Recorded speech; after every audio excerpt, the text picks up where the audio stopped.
మహాత్మా, మేము మానవులకు అజ్ఞానం అల్పేట్లో నీతో పర్యాసంగా మాట్లాడుతున్న ప్రభు, మా అపరాధం క్షమించండి అని చెప్పి అనేకులు కొనియాడినప్పుడు మరలా సత్యనారాయణ స్వామి కరుణామయుడు కాబట్టి వాళ్ళతో వాళ్ళను మరణించి అంతర్ధానమైపోయాడు, మాయమైపోయాడు. మళ్ళా ధనాన్నంత తీసుకొని పడవలో నింపుకొని సముద్ర మార్గంలో బయలుదేరి వెళ్తున్నాం. వీళ్ళు కొద్ది దూరం ప్రయాణం చేసిన తర్వాత మామ అల్లుంతో అంటున్నాడు, అల్లుడా కనబడుతుంది కదా, అదే మన దత్తపురమనే గ్రామము అని చెప్పినాడు. అలా చెప్పగానే తమ రాక భార్యాపుత్రికి తెలిపిరమ్మని చెప్పి ఒక దూతను పంపారు. ఆ దూత ఇంటికి వెళ్లేసరికి చక్కగా లీలావతి కళావతులు తల్లి బిడ్డలిద్దరు కూడా సత్యనారాయణ చేస్తున్నారు. ఈ దూత వెళ్ళి అంటున్నాడు, అమ్మా మీ భర్తలు వచ్చి ఉన్నారు, పడవ ఇప్పుడే ఒడ్డునకు చేరుతుంది అని చెప్పారు. చెప్పేసరికి తల్లి లీలావతి సత్యనారాయణ పూర్తిగా చేసింది, తీర్థం స్వీకరించింది. కానీ బిడ్డ కళావతి మట్టుకు తన భర్త వచ్చిన ఆనందంలో తీర్థం ప్రసాదం స్వీకరించకుండానే సముద్రం ఒడ్డునకు వెళ్ళింది. అలాగే వెళ్లేసరికి ఆమె చూస్తుండగానే అల్లుండావా ధనుండావా రెండు కూడా నీటిలో మునిగిపోయింది. అది చూసి చంద్రుని ఆశ్చర్యపోయింది. అప్పుడు కళావతి తన భర్త లేని జీవితం ఎందుకనుకొని అతని యొక్క పాదుకలు గైకొని వాటితో సహగమనం చేయడానికి సిద్ధపడింది. ఇప్పుడు ఆకాశం మీద వినమైన మాటలు, కళావతి నీవు సత్యనారాయణ పూర్తిగా చేసినవు, కానీ నీ భర్త వచ్చే ఆనందంలో తీర్థం ప్రసాదం స్వీకరించలేదు. నీవు వెళ్లి ఇంటికి వెళ్లి తీర్థాలు స్వీకరించి వచ్చినట్లయితే అంతా కూడా శుభం కలుగుతుంది అని చెప్పింది.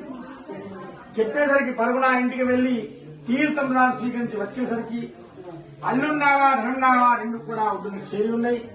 మరి ఆ వయసుడు అక్కడే ఉండి సత్యనారాయణ చేయించి బ్రతుకున్నంత కాలం సుఖంగా ఉందని కూడా స్వర్గలోకం పోయిన వాడే. స్కందపురాణే రేవా కాండే చతుర్థోధ్యాయ సమాప్త. బో సత్యనారాయణ స్వామి భగవానికి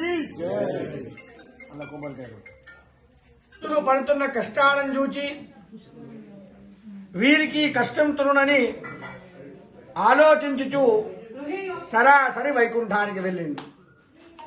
వైకుంఠములో తెల్లని శారీర చదగవాడు శంఖము చక్రము గదాపద్మ అలంకారంతో కూర్చున్నవాడై శ్రీ మహావిష్ణువును చూచి నమస్కారం చేసి వినయంతో నారదుడు అడుగుతున్నారు, ప్రభు మీకు తెలియంది కాదు, 14 లోకాలలో మార్గ మధ్యన ఉన్నటువంటిది భూలోకం.